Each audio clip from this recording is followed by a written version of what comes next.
عاجز صاحب ستاسو یو نظم و په سوره باندې په سپو میینه زه د خاورې ایرې کړمه هغه راته لږ واوره. زه چې زلمی وم او ما به مزدوري کوله، دغه وخت زه د شعر لیکلو په چل نه پوهېدم. ما به په کلو کې سایکل باندې سکریمان خرڅول چې به د چا د دیوالي سوري ته ودرېدمه نو ما به خلکو ته شعرونه صابر صاحب ویل.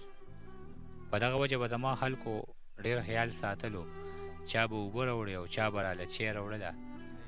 په ما د دې ژبې د هغه وخت نه ډېر احسان دی.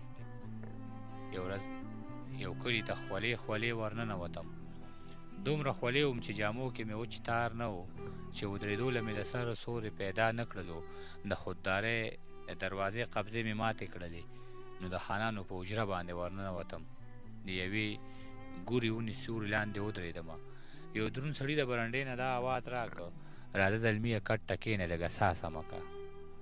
چې کټ کې کښېناستم او ساه مې لږه سمه کړه نو دغه سړی چې د حجرې نه په وتو کې شولو نو د یو ځوان ته اشاره وکړه، ورته یې داسې وویل: لاړ شه او دلې د روټۍ څه بندوبست وکړه.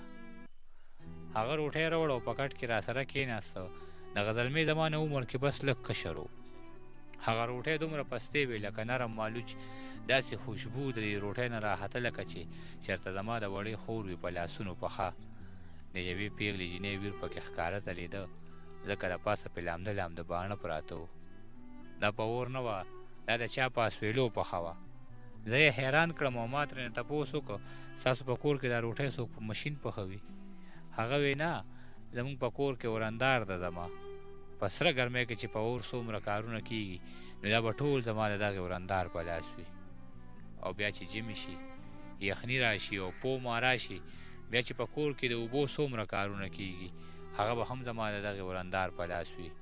وجود مې وبوږنېده. بیا مې ترې تپوس وکړ: د دې جینۍ د لاسه کم داسې قصور شوی دی چې موسمونه یې هم ټول د زندګۍ خلاف دي؟ هغه وی: دا مې مونږ رور له په سوره کې کړې. د دې جینۍ رور زما رور سره په سپو وران شو. زما په رور یې د چاقوانو ګزارونه وکړل. زما رور مړ شو. فیصله په دې خبره وشوه چې یا به تا وجنو او یا به راله خور راکوي. هغه پښتون و او پښتو یې داسې وپالله چې په جرګه کې یې په جار دغه خبره وکړه: ما ته څه مه وایه، خورجانه مې رضا ده په دې چې د ډاله لپاره هر غم ته تیاره یمه. ما به ترې 2 نوړی یا 3 نوړی خوړلې وي چې ګوتې مې پاکې کړې او خپې مې کټ نه کوزې کړلې. د دغه هر څه نه زما د ویښ ضمیر غوږو ته یو جړغونې شان اواز راته او دا یې ویل: خان او مولا له زیرې ورکې، څوک مې بابا له زیرې ورکې، د جنګ بلا له زیرې ورکې او زما لاله له زیرې ورکې، په سپو میینه زه دې خاورې ایرې کړمه. په سپو میینه زه دې خاورې ایرې کړمه.